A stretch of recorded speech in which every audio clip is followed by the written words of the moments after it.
and welcome to Just Chevy Trucks. What we've got today is stock number 181125. It is an 01 Suburban 2500 LQ4 with 64,000 miles. We've got documentation of the truck and everything and such.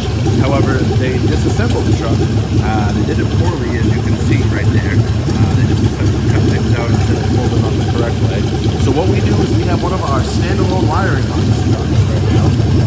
We create our own fuse box, create our own wires with labels on them and everything. What we did was we pulled one of these apart, we put it on this engine to make it run. We've got a mechanical oil pressure gauge right here, since obviously we're not in the vehicle. Can't get a view inside of what that was. This engine is running great. It's got great oil pressure, as you can see. I'm going to go over here and reach over the throttle body and give it a couple of revs for you.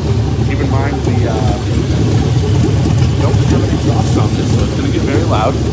Give me 1 second, let me give it a couple of revs for you, get that nice and loud sound for you. And there you have it, folks. Awesome and great sounding and running LQ4. Give us a call at Just Chevy Trucks, 207-457-5500.